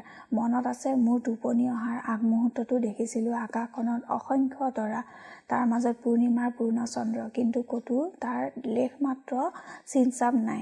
আন্ধাৰ, ঘোপমৰা আন্ধাৰ। কোনোবাই যেন হঠাতে ডাঠ কলা কাপোৰ এখনেৰেহে আমাক ঢাকি ধৰিলেহি। মোৰ লগে লগে সকলোবোৰেই শোৱাৰ পৰা উঠি বহিছিলোঁ। বিকৃত মাতেৰে প্ৰথম ডাক্তৰে প্ৰশ্ন কৰিলে, কোনে কোনে চিঞৰিছিলে? ঢলা বিচনাখনৰ এমূৰে মই শুইছিলোঁ। মোৰ ওচৰৰ প্ৰফেচাৰ। অনুভৱ কৰিলোঁ সি কঁপিছে। দাঁতে দাঁতে ঠক ঠক শব্দ হৈছে। চকু দুটা বৰ বৰকৈ মেলি আন্ধাৰৰ মাজেদি সি চাইছে নাৱৰ যিটো মূৰত চাকিটো জ্বলিয়াই আছিল সেইফালে। কঁপি কঁপি অস্ফুট মাতেৰে সি সুধিলে, তহঁতে দেখিছিলি? কি? চাকিটো নুমাই দিয়া, চাকিটো নুমাই দিয়া। কোনে নুমালে? কাক নুমুৱা দেখিছিলি তই? ব্যগ্ৰ হৈ আমি আটাইকেইটা একেলগে প্ৰশ্ন কৰা সি ক'লে, কোনে ক'ব নোৱাৰোঁ, মই মাত্ৰ হাতখনহে দেখিছিলোঁ। হাতখন? কাৰ হাত? চাৰিওফালে কাৰোবাক দেখাৰ আশাত প্ৰয় ঘূৰি ঘূৰি চাই কৈ গ'ল, অলপ আগতে মোৰ গাৰ কম্বলখন পৰি যোৱাত জাৰ লাগি টোপনি ভাঙি গৈছিল। তাক তুলি ল'বলৈ যাওঁতে হঠাৎ চকুত পৰিল জ্বলি থকা চাকিটোৰ ওচৰত কিবা এটা লৰিছে। ভালকৈ চাই দেখোঁ কাৰোবাৰ কোনোবা ছোৱালীৰ এখন হাত। সেন্দুৰ বোলোৱা গাখীৰৰ দৰে শুভ্ৰ নিপুতল ধুনীয়া হাতখনত আগৰ দিনীয়া গামখাৰু। বাখৰ খটোৱা এপাট সোণৰ বালা চাকিৰ পোহৰত জিকমিক কৰিছে। দীঘল দীঘল কোমল আঙুলিকেইটাৰ এটাত হীৰাৰ এটা আঙঠি। নিমজ সুন্দৰ সুন্দৰ নখৰ আগবোৰত তেজৰ দৰে ৰঙা জেতুকাৰ ৰাঙলী বোল। ৰৈ পৰাত আৰু বেছি ব্যস্ত হৈ সুধিলোঁ, আৰু কি দেখিছিলি? একো নেদেখিলোঁ। হাতখন দেখি ইমান ভুল গৈছিলোঁ যে আন কোনোফালে চোৱাৰ আগতে এবাৰ মুখলৈ চোৱাৰ কথা ভবাৰ আগতেই তাই খন্তেকতে চাকিটো নুমাই দিলে। চাৰিওদিশ আন্ধাৰ হৈ গ'ল। মই নেদেখিলোঁ ছোৱালীজনী কোনফালে গ'ল। তথাপি ধাৰণা হ'ল তাই যেন আমাৰ ওচৰলৈ আহি এবাৰ এবাৰ আঁতৰেৰে মুখলৈ চাই পাছত মোৰ গাত লাহেকৈ এটা ঠেলা মাৰি সৰুকৈ সুন্দৰ কৰি যেন হাঁহি উঠিল। পাছ মুহূৰ্তত প্ৰফেচাৰৰ কথা শেষ হোৱাৰ আগতেই সকলো শব্দ তল পেলাই দূৰত ব্ৰজগম্ভীৰ গৰ্জন এটা হ'ল। লগে লগে চাৰিওদিন বিয়পাই গোটেই বিশ্বব্ৰহ্মাণ্ডত কঁপনি তুলি গুৰুগম্ভীৰ শব্দৰে ৰুদ্ৰ মূৰ্তিৰ মহাদানৱ এটাই আমাক খেদি অহা যেন অনুমান হ'ল। বজ্ৰাহত হোৱাৰ দৰেই আমি ইটোৱে সিটোৰ মুখলৈ চালোঁ। পাহৰি গ'লোঁ ছোৱালীজনীৰ কথা। মূৰৰ ওপৰেদি বৈ যোৱা চেঁচা বতাহজাকে বুকুৰ হাড়লৈকে কঁপাই তুলিলে। প্ৰথমবাৰলৈ দেখিলোঁ পশ্চিমফালে আকাশৰ ইমূৰৰ পৰা সিমূৰলৈকে জ্বলি উঠা বিজুলী ৰেখাৰ পোহৰত নদীৰ পানীত পৰ্বত সমান ঢৌ উঠিছে। বতাহ বৰষুণৰ মাজত পাৰৰ গছ-গছনি সকলো একাকাৰ হৈ ধ্বংসত পৰিণত হৈ গৈছে। অন্তৰাত্মাত শুকাই গ'ল। বুজিলোঁ সেয়া ধুমুহা, আৰু সি যে ক্ৰমাৎ আমাৰ ফালে আগুৱাই আহিছে তাকো জানিবলৈ বেছি সময় নালাগিল। নাওখনে নাচিছে। ওচৰৰ পানীবোৰত খলকনি উঠিছে। আচম্বিতে কোনোকালে নেদেখা এই অস্বাভাৱিক ধুমুহাৰ আগত পৰি গৈ বুদ্ধি বিবেচনা শক্তি সকলো হেৰুৱাই যেনেকৈ আছিলোঁ তেনে অৱস্থাতে স্তব্ধ হৈ বহি ৰলোঁ। ক'ব পৰা নাই কিহে আমাক মুক বধিৰ অকৰ্মণ্য পাষাণ মূৰ্তিত পৰিণত কৰি পেলালে। গামখাৰু পিন্ধা জেতুকা বোলোৱা হাতখনৰ ঘটনাই নে শান্তিৰ সুকোমল টোপনিৰ কোলাৰ পৰা হঠাৎ প্ৰাণাত্মক দুৰ্যোগত সম্পূৰ্ণ অসহায়ভাৱে নিক্ষিপ্ত হোৱাৰ নিষ্ঠুৰতাৰ কাৰণে ক'ব নোৱাৰোঁ। দিক দিগন্তব্যাপী মতলীয়া পছোৱা ধুমুহাৰ উন্মাদ প্ৰলয়ংকাৰী দানৱটোৱে বিকট গৰ্জন কৰি তীব্ৰ বেগেৰে ওচৰ চাপি আহিছে। বুজিছোঁ আৰু নিস্তাৰ নাই। দয়া নকৰে মায়া নকৰে সি। অলপ পাছতে আমাক হয়তো চূৰ্ণ বিচূৰ্ণ কৰি দিব। চিৰপুৰণি চিনাকি পৃথিৱীখনৰ এইকেইদিনতে অচিনাকি হৈ পৰা মানুহবোৰৰ কাষৰ পৰা শ শ মাইল আঁতৰত এই জনপ্ৰাণীহীন প্ৰান্তৰত সম্পূৰ্ণ নিৰাশ্ৰয় নিঃসহায় অৱস্থাত যে আমাৰ কেইটাৰ মৰণ লিখা আছিল তাক জনা নাছিলোঁ, কল্পনাও কৰা নাছিলোঁ, এতিয়াও ভবা নাই আৰু ভবা নাই বাচিবৰ কাৰণে এবাৰ শেষ চেষ্টা কৰি চোৱাৰ কথা। সকলো এৰি ভাবিছোঁ মাথো পানী এগিলাচ খোৱা পানীৰ কথা, অন্তত এঢোক খোৱা পানীৰ কথা। ডিঙিটো শুকাই কাঠ হৈ গৈছে। নিৰখ জোতাৰ চোলৰ দৰে জিভাখন, তালুখন, ওঠ দুটা শুকান, কণ্ঠনলীত শক্তি নাই। কবিবৰৰ মূৰত শিতানত থকা পানীৰ ফ্লাস্কটো খোলা। গাৰ অংগ প্ৰত্যংগত শক্তি নাই, দেহাত শক্তি নাই। বিচনাৰে সৈতে শিপাই যোৱা দেহাটোৰ শিপাকেইডাল উভালি নিজেই তাক চপাই আনো। ক'ব নোৱাৰোঁ কিমান সময় গ'ল, এটা যুগ নে মাত্ৰ কেইটামান মুহূৰ্ত। খন্তেকতে চুপ থকা প্ৰথম সেমেকা কোবাল বতাহজাকে নাৱত খুন্দা মাৰিলেহি। উৰুৱাই নিলে গোটা দি এক আমাৰেই ব্যৱহাৰ কৰা বস্তু। তাৰ বিনিময়ত বন্ধ হৈ যোৱা তেজৰ চলাচলৰ গতিটো দেহালৈ আকৌ ঘূৰি আহিল। একেজাপে উঠি আন্ধাৰতে খেপিয়াই খেপিয়াই ফ্লাস্কটো তুলি ধক ধককৈ গোটেই ফ্লাস্কৰ পানী গিলিয়েই উঠি আহিব খুজিছিলোঁ। কিন্তু দ্বিতীয় জাক বতাহৰ খুন্দাত বিচনাৰ ওপৰেদি ৩ পাক খাই হিতাৰ দি পৰিলোঁগে। তাৰ পাছত ইজাকৰ পাছত সিজাকৈ তৃতীয় জাক আহিল, চতুৰ্থ জাক আহিল আৰু প্ৰতিবাৰে এটা দুটাকৈ উৰুৱাই নিলে নাৱৰ বুকুত থকা আমাৰ প্ৰয়োজনীয় সম্পদবোৰ। পঞ্চম জাকৰ লগত আহিল উদং পিঠিত বেতৰ কোবৰ তীব্ৰতা লৈ বৰষুণ আৰু তাৰ লগে লগেই আৰম্ভ হ'ল অবৰ্ণনীয় মহাপ্ৰলয়ৰ হিংস্ৰ তাণ্ডৱলীলা। ঘোপমৰা আন্ধাৰত প্ৰাণান্তকাৰী ধুমুহাৰ এই ভয়ংকৰ ৰাতিটোৰ ওচৰত জীৱন সোঁৱৰণীত উজ্জ্বল হৈ থকা প্ৰতিটো ঘটনাই তুচ্ছ ম্লান হৈ গ'ল। মনৰ মাজৰ পৰা সম্পূৰ্ণ নিশ্চিহ্ন হৈ গ'ল হাঁহি, আনন্দ, সুখ দুখেৰে ভৰা সকলো পুৰণি মধুৰ স্মৃতি। প্ৰলয়ৰ ভয়াৱহ নিষ্ঠুৰতা উপলব্ধি কৰা শক্তি কোনো বেছি পৰলৈ নাথাকিল। অন্তৰ বিবেক বুদ্ধি শূন্য পুতলাৰ দৰে আমাৰ দেহকেইটাও প্ৰকৃতি দেৱীৰ খেলনাত পৰিণত হৈ গ'ল। চৌদিশ জুৰি বতাহ, বৰষুণ, পানীৰ কেৱল গৰ্জন, তীব্ৰ হুংকাৰ। যুদ্ধক্ষেত্ৰত শাৰী শাৰী পদাতিক সৈন্যৰ দৰে বিৰাট বিৰাট পানীৰ ঢৌ আহি মুহূৰ্তে মুহূৰ্তে আঘাত কৰিছেহি আমাক, আমাৰ নাওখনক। উতলা একেৰাহি পানীৰ বটলৰ কাপটোৰ দৰেই নাওখন ধৰফৰ কৰি উপৰি ফুৰিছে। কিন্তু তাকো শেষ লৈ আৰু নোৱাৰিলে। আমাৰ সকলো চেষ্টা ব্যৰ্থ কৰি এবাৰ হঠাৎ গছৰ লগত বান্ধি থোৱা ৰছীডাল ছিঙি গ'ল। ঢৌৱে একে চোচাই নাৱেৰে সৈতে আমাক পানীৰ মাজলৈ উটাই নিলে। ইমান পৰৰ পাৰৰ কাষত থাকিব পৰাত আশা আছিল হয়তো কেনেবাকৈ ৰক্ষা পৰিবও পাৰোঁ। কিন্তু এইবাৰ আমাৰ অৱস্থা তপত কেৰাহীৰ পৰা জ্বলা জুইত পৰাৰ দৰেই হ'ল। বিজুলী বেগেৰে কিছুদূৰ উটি আহি খুন্দা মাৰিলোঁ আন এটা প্ৰকাণ্ড ঢৌত। ভাঙি চুৰমাৰ হৈ গ'ল। ঢৌৰ পানীবোৰ নে নাওখন ভালেমান সময়লৈকে ক'ব নোৱাৰিলোঁ। নাওখন আধা পানীৰে ভৰি উঠিছে। তাত উপঙি উঠিছে আমাৰ জোতা, কাপোৰ, টিফিন কেৰিয়াৰৰ বাতিবোৰকে আদি কৰি নাৱত থকা ভালেমান বস্তু। চাৰিওফালৰ বতাহ বৰষুণ ঘূৰপাক খাই আহি আমাৰ জুৰুলি জুপুৰি দেহাকেইটাক চাৰিওফালৰ পৰাই আঘাতৰ পাছত আঘাত কৰিছে। ঢৌৰ খুন্দাত তিনিটি এলেঙনি খাই আধা ডুবা নাওখন এবাৰ কোবেৰে আগলৈ গৈছে, এবাৰ পাছলৈ সোঁৱে বাওঁৱে কেওপিনে ছিটিকি ফুৰিছে। মহাসমুদ্ৰত ক্ষুদ্ৰ তৃণৰ দৰে আমাক ক'লৈ উটাই নিছে ক'ব নোৱাৰোঁ। বতাহ বৰষুণৰ উগ্ৰতা ক্ৰমাৎ বাঢ়ি গৈছে। এবাৰ উৰুৱাই নিলে আমাৰ শেষ আশ্ৰয় নাৱৰ ওপৰত চৈখন। আন্ধাৰত নেদেখিলোঁ বিচনা, গাৰু, কাপোৰ কাপোৰ কানিৰ লগত কিমান গ'ল, এহাত দূৰত কি হৈছে দেখা নাই। তেতুফালি চিঞৰিও ইটোৰ কথা সিটোৰ কাণলৈ যোৱা নাই। পানীত ডুবা চিকা পোৱালিৰ দৰেই মৰণৰ প্ৰতীক্ষা কৰিছোঁ আৰু হয়তো বেছি পৰ নাই। তথাপি প্ৰাণপণ শক্তিৰে চেষ্টা কৰিছোঁ নাওখন বচাবলৈ। ডাক্তৰ আৰু ফুকনে নাৱৰ গৰ্ভূৰত বতাহে উৰাই নিয়ে বুলিয়ে এহাতেৰে সাৱটি ধৰি আন হাতেৰে পানী সিঁচিছে। কিন্তু প্ৰতিবাদী পানী কমোৱাৰ লগে লগে দুগুণ বৰষুণ, ঢৌৰ পানীয়ে নাওখন ক্ৰমাৎ ভৰাই আনিছে। কবিবৰৰ সহায়ত মই তাৰ হাতৰ টৰ্চৰ ক্ষীণ পোহৰত নাৱৰ গুৰিত পৰি চেষ্টা কৰিছোঁ ডাঙৰ ঢৌবোৰৰ খুন্দাৰ পৰা নাওখন বচাবলৈ। কিন্তু সকলো পন্দশ্ৰম মতলীয়া প্ৰলয়ৰ ধ্বংসকাৰী অসীম শক্তিৰ বিৰুদ্ধে যুঁজ কৰিব খুজিছোঁ নিশকটীয়া চাৰিযোৰ ঠেৰেঙা লাগি আধামৰা হোৱা হাতৰ ক্ষুদ্ৰ শক্তিৰে। অথচ ভাবি আচৰিত লাগিছে এতিয়ালৈকে আমি অজ্ঞান হৈ যোৱা নাই কিয়? নাওখনেই বা কিয় ভাগি চুৰমাৰ হৈ যোৱা নাই? নিৰাশাৰ মাজত আশাৰ ক্ষীণ পোহৰ ক'তো দেখা নাই। তথাপি প্ৰতিটো মুহূৰ্ত ঘণ্টাৰ পাছত ঘণ্টা ধৰি অমানুষিক পৰিশ্ৰম কৰিছোঁ বাচিবলৈ। অদ্ভুত মানুহৰ জীৱনলৈ মোহ, নিজৰ প্ৰাণটোক দেহটোক যে এনেকৈ ভাল পাওঁ তাৰ আগতে জনা নাছিলোঁ। কিন্তু ভাল পোৱাৰ সাধ্য কি আজি জীৱনটোক ৰক্ষা কৰিব পাৰে? প্ৰাণৰ আশা কৰা নাই, কৰাটো মূঢ়তা। কিন্তু বাৰে বাৰে মনত পৰি মাত্ৰ কেইঘণ্টামান আগতে দেখা সেই ৰূপোৱালী জোনাকেৰে ভৰা অপূৰ্ব সুন্দৰ স্বপ্নপুৰীখনৰ কথা, নদীৰ শান্ত নিৰ্মল পানীৰ কথা। কোনে বাৰু ভাবিছিল তাৰ সুন্দৰ শান্তিময় দৈনন্দিন ৰুটিনত এনে এটা ভয়াৱহ দুৰ্যোগ ভৰা নিশাৰ কথা লিখি থোৱা আছিল? মনত পৰিছে ৩ দিন আগতে এৰি অহা নাৱৰীয়াটোৰ কথা। সি আমাক আহিবলৈ বাধা দিছিল, কৈছিল কালিকা লগা ঠাই গোসানী আছে। তেন্তে ই মহাপ্ৰলয় কি সেই মহাকালীৰ নিৰ্দেশ মতে হৈছে?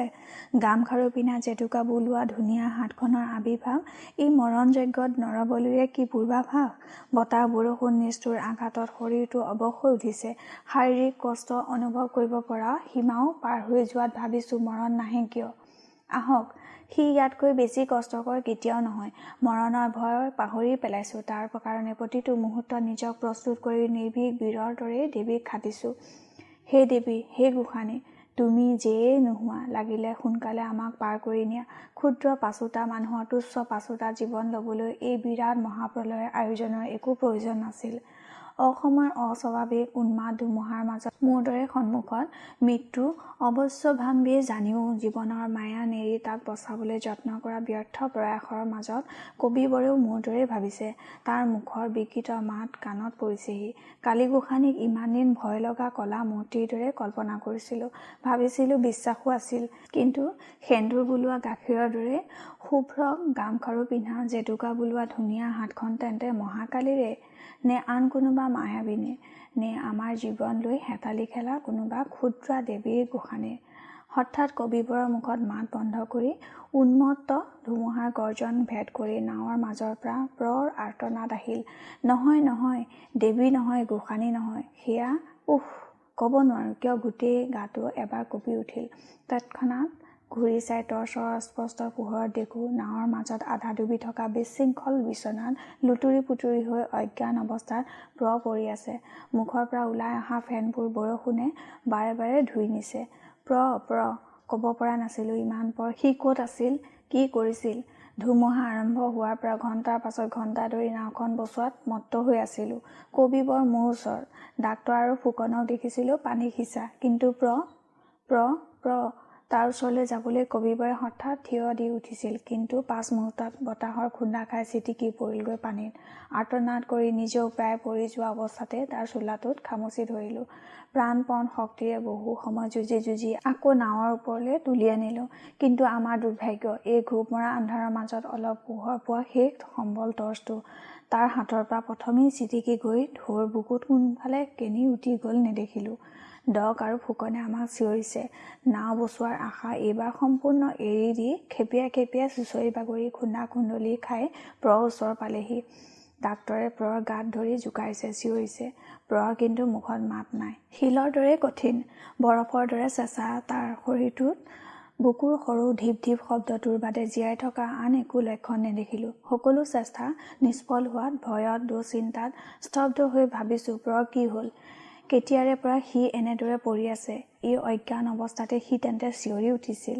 ডুবি যোৱা জাহাজৰ মাছডালৰ আগতে লাগি ধৰা দি নাৱৰ পালতৰা আধা ভঙা যি বাঁহডাল এতিয়াও থিয় দি আছে, তাৰে গুৰিত প্ৰৰ বিচনাখন। জুটপুট খাই লাগি থকাত হয়তো বিচনাৰে সৈতে বতাহে তাক উৰুৱাই নিব পৰা নাই।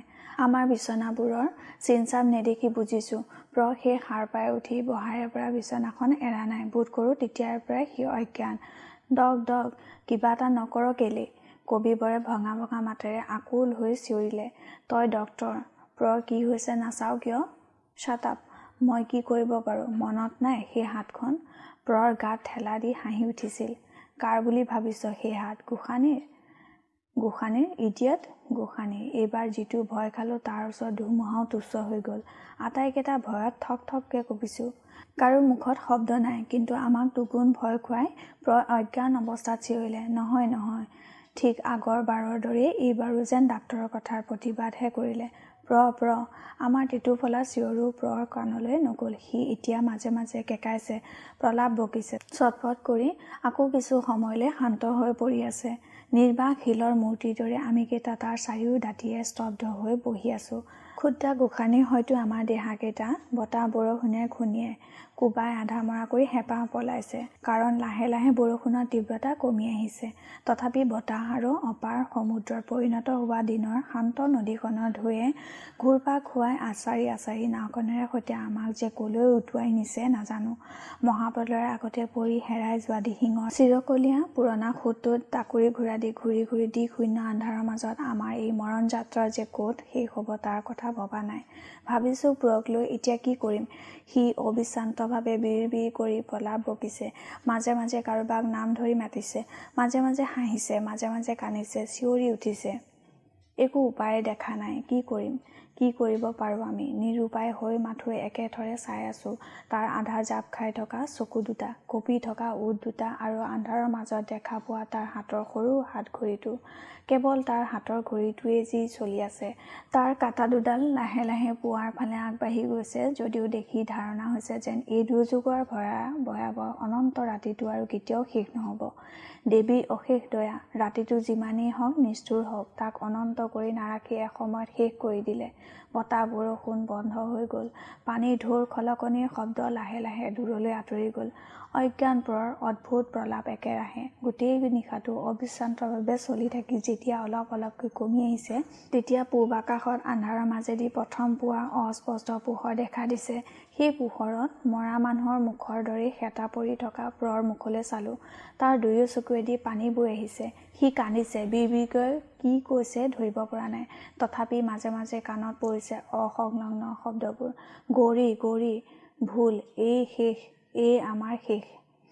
আমি তাৰ অৰ্থ বুজিবলৈ চেষ্টা কৰা নাই। গোটেই নিশা আন্ধাৰত এনেধৰণৰ প্ৰলাপেই শুনি আহিছোঁ। তাক জগাই তুলিবলৈ চেষ্টা কৰি ভাগৰি এৰি দিছিলোঁ। এতিয়া আকৌ এবাৰ সেই চেষ্টা কৰিলোঁ। তাৰ গাত ধৰি জোকাৰি কাণৰ ওচৰলৈ মুখ নি টেটুফালি চিঞৰিলোঁ, প্ৰলাপ এইবাৰ কিন্তু সম্পূৰ্ণ বন্ধ হৈ গ'ল। বোধ কৰোঁ মোৰ চিঞৰ তাৰ কাণলৈ গৈছে। বৰ আশা হ'ল। আমিকেইটাই তাক বেৰি ধৰি উদগ্ৰীৱ হৈ তাৰ মুখলৈ চালোঁ। অলপ পাছতে চকুলোৰে ভৰা চকু দুটা প্ৰথমবাৰলৈ মেলিলে। কিছু সময় একেৰাহে আমাৰ ফালে চাই হঠাৎ আৰ্তনাদ কৰি উঠি বহিল। কোন তহঁত? কেতিয়াও নেদেখা অচিনাকি মানুহৰ দৰে আমাৰ প্ৰতিটোৰ মুখলৈ বৰ বৰকৈ চকু দুটা মেলি চাই আকৌ চিঞৰিলে, কোন তহঁত? খন্তেকলৈ স্বৰ্গৰ পৰা মানুহৰ দৰে তাৰ মুখলৈ চাই শেষত ক'লোঁ, মই BM, এয়া ডক, ফুকন, BM, ডক। কোনো কালেই যেন নামবোৰ শুনা নাই। তেনেভাৱেই সি মোৰ কথাৰ প্ৰতিধ্বনি কৰিলে। পাছত আমাৰ পোছাকবোৰ অদ্ভুত কিবা দেখা দি হয়তো হাঁহিব খুজিছিল।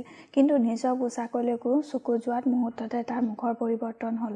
চক খাই কঁপি উঠাৰ দৰে তাৰ মুখৰ পৰা যন্ত্ৰণাসূচক শব্দ এটা ওলাই আহিল।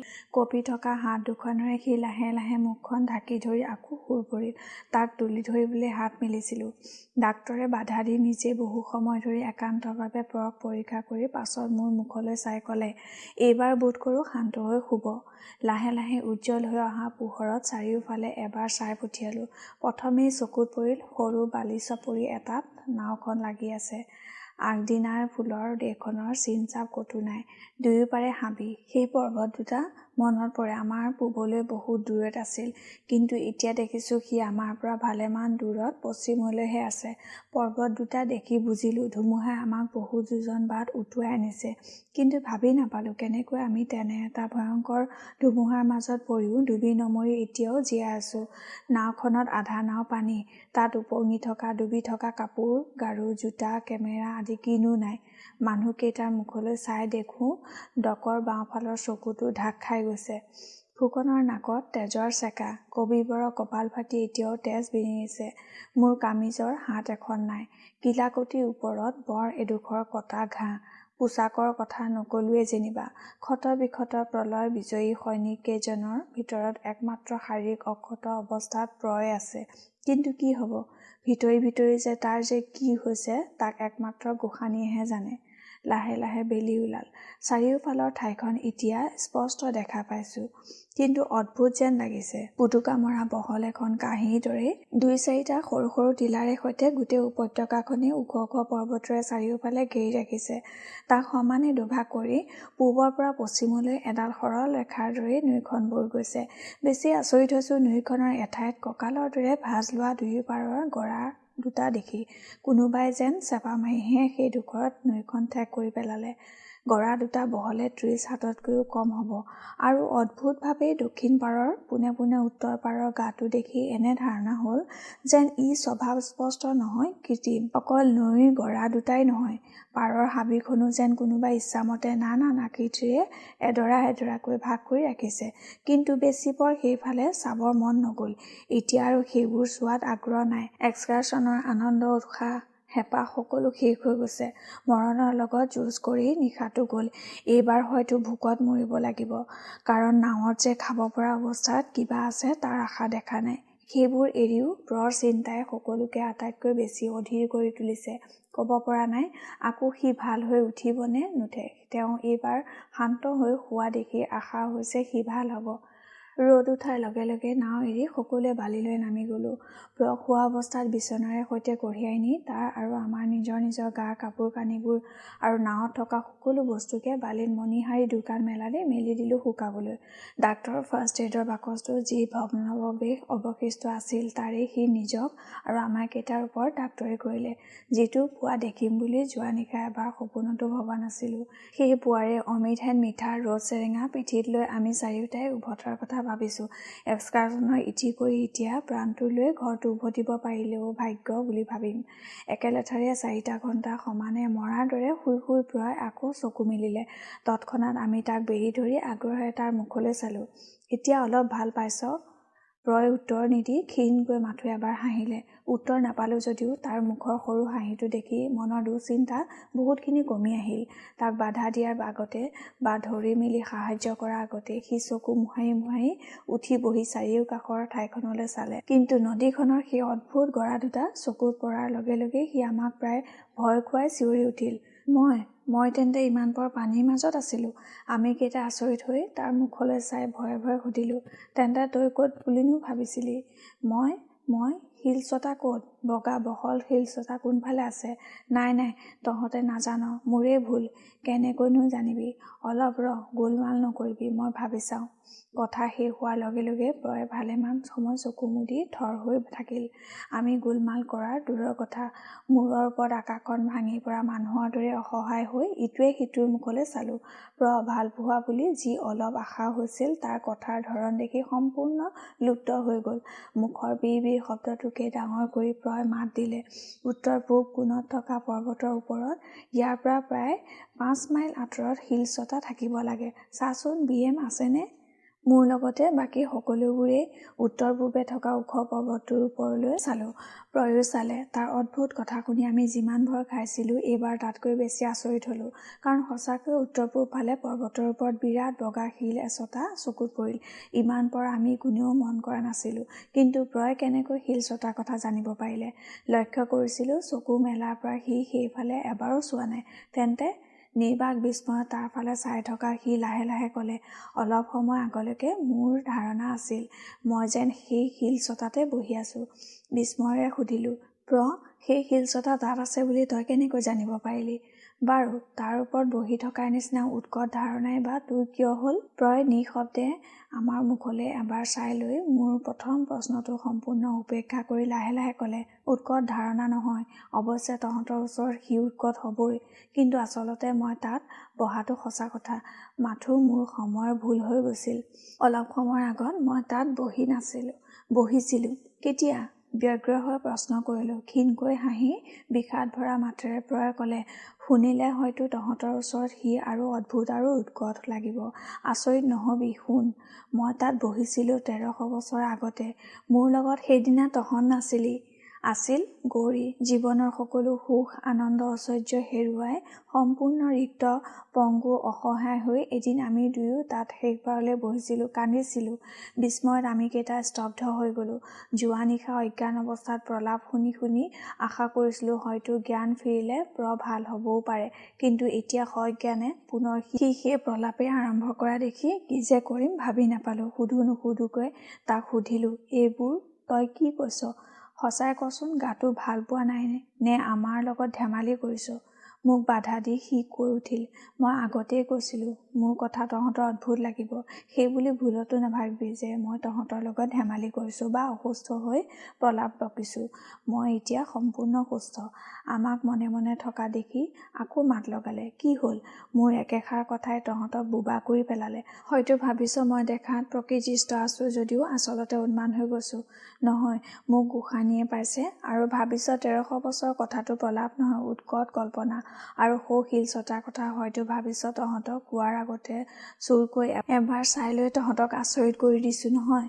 বাৰু বেছ, সেয়া এৰিও যদি মই এইবাৰ কওঁ যে সৌ শিলচটাৰ ওচৰতে এটা আলিও আছে, যিটো পৰ্বতৰ ওপৰে ওপৰে ইয়াৰ পৰা প্ৰায় 10-12 মাইল আঁতৰত থকা আন এখন সৰু উপত্যকালৈকে গৈছে, আৰু সেইখন ঠাইৰ মাজতে বনৰীয়া ফুলেৰে ঘেৰা এডৰা সৰু হাবিত 2টা ডাঙৰ ডাঙৰ কলা শিলৰ ওপৰেদি বৈ পৰা এটা সৰু জলপ্ৰপাত আছে, যিটোৰ পাৰত 1300 বছৰ আগতে এহাল কিশোৰীয়ে সিহঁতৰ খেলৰ লগৰী বগা ঘোঁৰা এজনীৰ লগত লৈ নিতৌ দুপৰীয়া মনৰ আনন্দত উমলি ফুৰিছিল। আৰু যদি কওঁ সৌ শিলচটাৰ ওচৰৰ আলিটোৰ আনটো আগ আমাৰ ফালে তললৈ নামি আহিছে, আৰু নামনিত প্ৰথমেই আলিটোৰ একাষে লক্ষ লক্ষ ৰঙা বগা পদুম ফুলেৰে ভৰা বিৰাট এটা পুখুৰীও আছে, তেতিয়া আমাৰ পৰা উত্তৰ প্ৰত্যাশা কৰি প্ৰয় কিছু সময় অপেক্ষা কৰিও যেতিয়া একো নাপালে, তেতিয়া সি হঠাৎ বহাৰ পৰা উঠি ক'লে, নাই, তহঁতে দেখিছোঁ মোক এতিয়াও সন্দেহ কৰিছ। মই যে প্ৰলাপ বকা নাই তাক প্ৰমাণ কৰিবলৈ হ'লে ইয়াত বহি আৰু নোৱাৰোঁ। 1300 বছৰৰ মলিনতাই ঢাক খুৱাই নোথোৱা হ'লে আমাৰ চাৰিওকাষৰ এই অৰণ্যখনৰ মাজতে হাজাৰ হাজাৰ প্ৰমাণ মই ইয়াৰ পৰাই তহঁতক দিব পাৰিলোহেঁতেন। গতিকে উঠ, মোৰ লগত পাৰলৈ যাব লাগিব। সকলো ঢাক খাই গ'লেও দুই এটা যে এতিয়াও চকুত পৰিব, তাক নদীৰ সৌ ভাঁজটো দেখিয়ে বুজিছোঁ। আহ, উঠি আহ তহঁত। প্ৰক বাধা নিদিয়াকৈ তাৰ কথা শুনি গৈছিলোঁ, কিন্তু এতিয়া সি সঁচাকৈয়ে নাৱৰ ফালে খোজ লোৱা দেখি আৰু সহ্য নহ'ল। চাৰিও প্ৰায় একেলগেই চিঞৰি উঠিলোঁ, তই বলিয়া হলি নেকি? আমাক কি বুলি ভাবিছ? তোৰ দৰেই উন্মাদ নে মূৰ্খ? যোৱা নিশাই ঢেৰ শিক্ষা হ'ল, আৰু নালাগে। এতিয়া আমি ঘৰলৈ উভতিম। গুচি আহ পাৰৰ হাবিত লক্ষণৰ দৰে পঞ্চৱতী বনত স্বৰ্ণমেঘ মৰীচিকাৰ পাছত ঘূৰিবলৈ তোৰ আগ্ৰহ থাকিব পাৰে, আমাৰ কিন্তু নাই। উভতি আহ। প্ৰয় ঘূৰি কঠোৰ দৃষ্টিৰে আমালৈ চালে। মই সেইবোৰ শুনিব নোখোজোঁ। মোক এটা কথা কৈ দে, মোৰ লগত তহঁত আহিবি নে নাই? যদি ইচ্ছা নাই মই জোৰ নকৰোঁ, কিন্তু মই অকলে হ'লেও যাম, আৰু নাওখনো যদি মোক নিবলৈ নিদিয়, সাঁতুৰি হ'লেও মই পাৰলৈ যামেই। সেই ঠাইখন হেঁপাহ পলাই নোচোৱাকৈ মই ঘৰলৈ কেতিয়াও উভতি নাযাওঁ। তহঁতক স্পষ্ট কথা জনাই দিলোঁ। গৈ নাৱত বহিল। নিৰুপায়ত পৰি খং বিৰক্তিৰে আমিও নাৱলৈ যাবলৈ বাধ্য হ'লোঁ। প্ৰয়ে বুজিছে যে আমাৰ খং উঠিছে। আমাৰ মুখলৈ চাই সি আমাৰ দুগুণ খং তোলাই আদেশ দিলে খোৱা বস্তু যি আছে লগত ল'বলৈ। তাৰ পাছত তাৰ নিৰ্দেশ মতে প্ৰথমে গ'লোঁ দক্ষিণ পাৰৰ হাবিলৈ। তাৰ মাজত ঘণ্টা দিয়েক হাবি বন ভাঙি ঘূৰি ঘূৰি আকৌ নদী পাৰ হৈ উত্তৰ পাৰলৈ আহিলোঁ। প্ৰয় বাহিৰে আমি কেইটা মৌন গম্ভীৰ। সি কিন্তু অলপো নিৰুৎসাহ নহৈ উৎসাহেৰে ঠাইবোৰ দেখুৱাই অনৰ্গল বক্তৃতা দি গৈছে। আমাৰ মনবোৰ ইমানেই বিৰূপ হৈ উঠিছে যে তাৰ লগত কথা ক'বলৈ, তৰ্ক কৰিবলৈ, তাৰ এই বলিয়ালিৰ পৰা তাক নিবৃত্ত কৰিবলৈ ক্ষুদ্ৰতম ইচ্ছা হোৱা নাই। কিন্তু বুজিব পৰা নাই ইয়াৰ শেষ ক'ত হ'ব নে নহয়। নিৰ্বাক নিৰ্লিপ্ত হৈ তাৰ পাছে পাছে ঘূৰিও যে তাৰ লগত আমি সম্পূৰ্ণ অসহযোগ আৰম্ভ কৰিছোঁ সেইটো হয়তো তাৰ চকুত পৰিছে। কাৰণ সি এবাৰ থমকি ৰৈ আমালৈ চাই ক'লে, আৰু নালাগে, ব'ল উভতি যাওঁ। তহঁতৰ যেতিয়া বিশ্বাস হোৱা নাই, মোৰ লগত ঘূৰিবলৈ ইচ্ছাও নাই, মিছাতে তহঁতক আৰু কষ্ট নিদিওঁ। লোভ সামৰিব নোৱাৰি কৈ পেলালোঁ। যা হওক ব্ৰ, এই প্ৰথমবাৰলৈ তেওঁ মানুহৰ দৰেই কথা ক'বলৈ আৰম্ভ কৰিছ। ইমান পৰ ধৰি যে কি বলিয়ালি কৰিছিলি তাক বুজিব পৰা শক্তিকণ আকৌ ফিৰাই পোৱা দেখি সুখী হ'লোঁ। ব'ল যাওঁ। প্ৰয় কিছু সময় স্তব্ধ হৈ মোৰ মুখলৈ চাই ৰ'ল। বুজিলোঁ সি মোৰ কথাত বৰ আঘাত পাইছে। তাৰ বিষাদ ভৰা কৰুণ মুখখন দেখি বেয়া লাগিল। লাহে লাহে সি তাক আনফালে ঘূৰাই লৈ ক'লে, তহঁতে যদি জানিলিহেঁতেন মোৰ অন্তৰত কি ধুমুহা চলিছে, তেতিয়াহ'লে এনেভাৱে মোক কেতিয়াও আঘাত নকৰিলিহেঁতেন। তহঁতে কেনেকৈ জানিবি যে এই ঠাইখনে কি ৰূপ লৈ আজি মোৰ চকুত দেখা দিছে? তহঁতে ভাবিছ দিহিঙৰ পাৰৰ জনপ্ৰাণীহীন অটব্য অৰণ্য এখনৰ মাজত মোৰ উৎকট খেয়াল চৰিতাৰ্থ কৰিবলৈ তহঁতক অবাবতে ঘূৰাই লৈ ফুৰিছোঁ। কিন্তু তহঁতক মই কেনেকৈ বুজাম যে আজিৰ এই অটব্য অৰণ্যখন এদিন অৰণ্যই নাছিল, আছিল সমৃদ্ধিৰ উচ্চ শিখৰত ছবিৰ দৰে জিলিকি থকা ধুনীয়া এখন দেশ, যাৰ প্ৰতিটো ধূলিকণাৰ লগত মোৰ পূৰ্বজন্মৰ সকলো সুখ দুখ আনন্দৰ মধুৰ স্মৃতি আজিও জড়িত আছে। মই জানো তহঁতৰ কাণত সি অদ্ভুত লাগিব, মোৰেই প্ৰথমেই অদ্ভুত লাগিছিল, কিন্তু লাহে লাহে মই সকলো চিনিছোঁ। চকুৰ আগত স্পষ্ট দেখিবলৈ পাইছোঁ মোৰ পূৰ্বৰ জন্মভূমি। 1300 বছৰ আগতে যিডোখৰ ঠাইত মই আছিলোঁ, যিবোৰ মানুহৰ মাজত হাঁহি আনন্দত মোৰ জীৱন কাটিছিল, সেই প্ৰতিজন মানুহৰে মুখবোৰ, তেওঁলোকৰ কথাবোৰ আজি মই স্পষ্ট দেখিবলৈ পাইছোঁ, শুনিবলৈ পাইছোঁ। সেই সকলো তহঁতক কম বুলিয়েই প্ৰথমে ঠাইখন দেখুৱাই লৈছোঁ। কাৰণ ঠাইখনৰ ক'ত কি আছিল নাজানিলে হয়তো মোৰ কথাবোৰ ভালকৈ বুজিবলৈ টান হ'ব। কিন্তু মোৰ দুৰ্ভাগ্য, সৌশীলতাৰ বাহিৰে মই তহঁতক উপযুক্ত প্ৰমাণ একো দিব পৰা নাই। যি ঠাইত যিটো আছিল সেই সকলো চিনি আজি মাটিৰ তলত লুপ্ত হৈ গৈছে।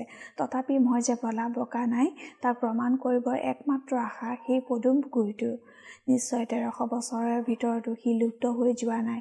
আমি এতিয়া যিডোখৰ ঠাইত আছোঁ তাৰ পৰা পুখুৰীটোৰ দূৰত্ব এমাইলতকৈ বোধকৰো কম হ'ব।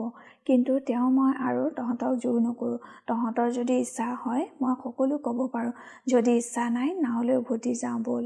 মোৰ চেনেহৰ পূৰ্ব জন্মভূমি এৰি এই জীৱনৰ কৰ্মভূমিলৈ। প্ৰয় আমাৰ মুখলৈ চালে।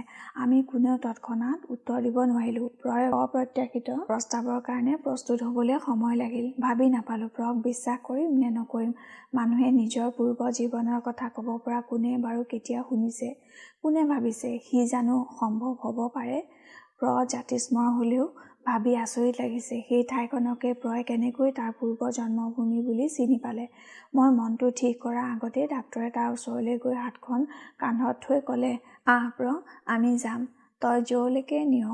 পদুমৰ পুখুৰী পাওঁ নাপাওঁ ক্ষতি নাই, কিন্তু তই আমাক যি ক'ব খুজিছিলি সকলো শুনিম, ব'ল। প্ৰয় হাঁহিলে, বেছ ব'ল। সকলোৱে আকৌ হাবি ভাঙি ভাঙি খোজ ল'লোঁ। মন্ত্ৰমুগ্ধৰ দৰে প্ৰয়ৰ পাছে পাছে গৈ আছোঁ। সি কথা কোৱা নাই, কিন্তু লক্ষ্য কৰি দেখিছোঁ তাৰ চকু দুটা কিবা কাৰণত উজ্জ্বল হৈ উঠিছে। কিমান সময় ক'ব নোৱাৰোঁ, হয়তো এঘণ্টামান হ'ব। হঠাৎ এঠাইতে আমি আটাইকেইটা স্তব্ধ হৈ ৰৈ পৰিলোঁ। বিস্ময় আনন্দত মুগ্ধ হৈ চাই ৰ'লোঁ চকুৰ সন্মুখৰ দৃশ্যটো। বিৰাট ডাঙৰ সৰোবৰ এটাত লক্ষ লক্ষ পদুম ফুল, কিছুমান ফুলি থকা, কিছুমান কলি, কিছুমান সৰা, নানান অৱস্থাত ৰঙা বগা সৰু বৰ সকলো সৰোবৰৰ নিৰ্মল পানীৰ ওপৰত জিলিকি আছে। প্ৰয়ৰ মুখলৈ চালোঁ। তাত বিজয়ৰ গৌৰৱ নাই, বৰঞ্চ তাৰ চকু দুটা পানীৰে উপচি উঠিছে। চাটকৈ মনত পৰিল, কিছু সময় আগতে দক্ষিণ পাৰত ঘূৰি থাকোঁতে দুই এঠাইত ঠিক এনেভাৱেই তাৰ চকু দুটা চকুলৈ ভৰি উঠিছিল। সান্তনা দিয়াৰ দৰে হাতত ধৰি মাতিলোঁ, প্ৰ। নিজক সংযত কৰি সি ক'লে, ব'ল সৌ পুখুৰী পাৰৰ ঘাঁহনি ডৰাত বহোঁগৈ। সকলোৱে আহি ঘাঁহনিত বহিলোহি। খন্তেক পাছতে মাত লগালোঁ, এইবাৰ কচোন সকলো, মই ক'ব পৰা নাই। মোৰ চকুক বিশ্বাস কৰিম নে তোক, তোৰ কথাক? সি মনে মনে থকাত ফুকনে ক'লে, বাৰু ব্ৰ, ইয়াত এনে এটা পুখুৰী আছে বুলি তই কেনেকৈ জানিব পাৰিলি? আৰু সৌ শিলচটাৰ কথাই বা কেনেকৈ জানিছিলি? তোৰ সকলো কথা অস্বীকাৰ কৰিলেও এই দুটাকতো অস্বীকাৰ কৰিব উপায় নাই। কিন্তু মোৰ আচৰিত লাগিছে, যদি তই আগেয়ে এই সকলোবোৰ কথা, তোৰ পূৰ্বজন্মৰ কথা জানিছিলি, ক'তা আমাকতো তাৰ সামান্যতম আভাস কোনো কালেই দিয়া নাই। কচোন, তোক বাৰু কোনে এনে শক্তি দিলে যাৰ বলত তই সকলো মনত পেলাব পাৰিছ? ব্ৰক তথাপি নিৰুত্তৰ দেখি এইবাৰ ব্যগ্ৰ হৈ কবিবৰে ক'লে, কি ভাবিছ ইমান? মই যে সকলো শুনিবলৈ উদ্গ্ৰীৱ হৈ উঠিছোঁ। অৱশ্যে স্বীকাৰ কৰোঁ, অলপ আগলৈকে তোৰ কথাবোৰ প্ৰলাপ বুলি ভাবিছিলোঁ, কিন্তু তাৰ বাবে মই ক্ষমা খুজিছোঁ। এই পুখুৰীটো দেখিবৰে পৰা মোৰ পূৰা বিশ্বাস হৈছে। তোৰ সকলো কথা সঁচা, আৰু এতিয়া যি কবি তাকো মই বিনা প্ৰমাণেই বিশ্বাস কৰিম। ব্ৰই সৰুকৈ হাঁহি ক'লে, মোৰ কথা এতিয়াই তহঁতক বিশ্বাস কৰিবলৈ জোৰ নকৰোঁ। মোৰ সকলো কথা শুনি তাৰ সত্যাসত্য সম্বন্ধে বিচাৰ কৰাৰ দায়িত্ব তহঁতৰ। ইচ্ছা হয় বিশ্বাস কৰিবি, নহয় নকৰিবি। মই অলপো বেয়া নাপাওঁ, কিন্তু মোৰ সন্দেহ হৈছে সকলো শুনাৰ ধৈৰ্য তহঁতৰ হ'বনে নহয়? তাক বাধা দি ক'লোঁ, হ'ব, তই আৰম্ভ কৰ আৰু পলম নকৰিবি। পলম নকৰোঁ, কিন্তু সকলো ক'বলৈ কিছু সময় লাগিব। গতিকে প্ৰথমে অলপ চাহৰ আয়োজন কৰা যাওক। সুদা পেটত হয়তো মোৰ পূৰ্বজন্মৰ বৃত্তান্ত তহঁতৰ কাণত নিৰস লাগিব পাৰে। নিৰস হওক, সৰহ হওক, এতিয়া প্ৰতি মুহূৰ্তত যোৱাৰ লগে লগে তাৰ কথা শুনিবলৈ অধৈৰ্য হাতে লৈ ব্ৰক বেৰি ধৰি বহিলোঁ। পঢ়া আৰম্ভ কৰাৰ আগতে একান্ত মনে বিস্কুটৰ টিনৰ ঢাকনিখনত ছবি এখন আঁকি গ'ল। তাত পৰ্বত, নদী, ঘৰ, মন্দিৰ, দলং, আলি, পথাৰৰ একো বাদ নিদিলে।